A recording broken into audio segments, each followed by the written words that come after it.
Welcome to The Explainer. Today, we're digging into the absolutely terrifying tale of the Micha Boot. That's the fish ghost, a malevolent spirit driven by a hunger that is just horrifying. Okay, so let's jump right in. The whole story kicks off late one night. A mother, Mondakini, hears these weird sounds coming from her kitchen. She goes to check it out, and what she finds, well, it's the beginning of an absolute nightmare for her and her whole family. So Mandakini walks into the kitchen and there's her daughter, Suganda. But it's not really her. Her face and clothes are smeared with blood and she's just devouring a raw fish like some kind of wild animal. It's a sight so jarring, so wrong, it just breaks your brain. All right, so this first terrifying event, it all revolves around the family's youngest daughter, Suganda. And what her mother finds in that kitchen is something that's going to challenge everything she thinks she knows. What's so chilling here is Suganda's total transformation.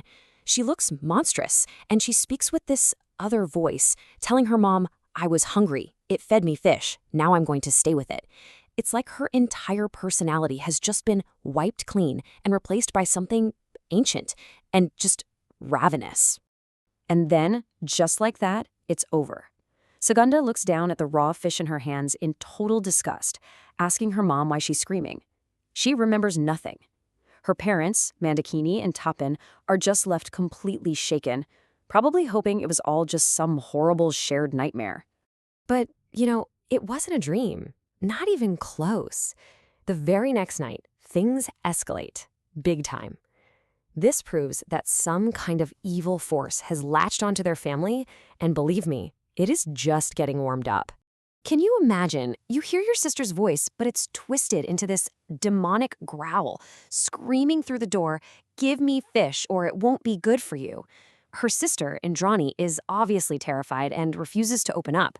After what feels like forever, with all this violent rattling and banging, it all just goes silent. So eerie.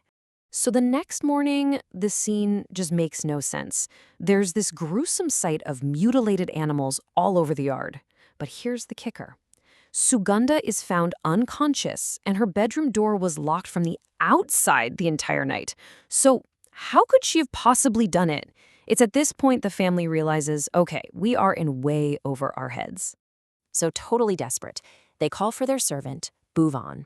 He's a local guy, he knows the dark history of the place, and he's the one who finally gives a name to the ancient evil that's tormenting them.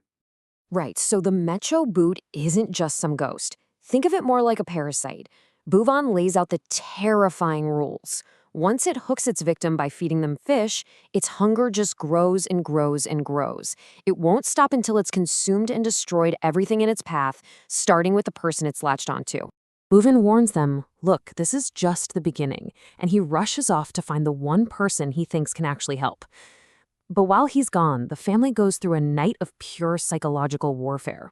Loud bangs from nowhere, echoing through the house, windows flying open on their own. It's like the house itself is attacking them. So, Bhuvan comes back, and he's brought a holy man, a Baba, who has experience with these kinds of powerful entities. He starts an exorcism, but the ritual is about to uncover a twist that is just shocking and incredibly deadly. The Baba starts his ritual, chanting over the still unconscious Suganda. He takes a consecrated iron nail and waves it over her 7 times. This is a serious rite meant to drive out evil. But nothing. She doesn't react at all. Realizing something is wrong, he decides, okay, as a precaution, I'm going to do this for the rest of the family too. And this is when the horrifying truth comes out. As the Baba performs the ritual on the older sister, Indrani, she has a violent reaction. Her eyes flash bright red, she starts panting like a wild animal, and then, in that same ghost's voice, she snarls, "You think you can banish me, priest? Get out, or I'll drink your blood first." The Micha Boot was never in Suganda, it's been in Indrani all along. The Baba explains the ghost's brilliant and terrifying strategy. It used Suganda as a decoy. The night before, when that demonic voice was at Indrani's door, she made one fatal mistake. She opened it. And in that 1 second, the spirit jumped ship, leaving Suganda's weak body and transferring to Indrani, a brand new, much stronger host. To prove this switch, the Baba chants a mantra and puts a special clove on Indrani's tongue. A moment later, she starts to vomit up the undigested remains of the animals from the yard. It was her, the whole time. The spirit was hiding in plain sight, using one sister to distract everyone while it got stronger inside the other. The Baba says the spirit is getting stronger by the minute, and now its goal is to destroy the entire family. Their only shot is a super dangerous final showdown, right where the spirit was born, at the edge of the river. So the Baba sets up this elaborate ritual, and the whole point is to use the ghost's own hunger against it. Every single step is critical.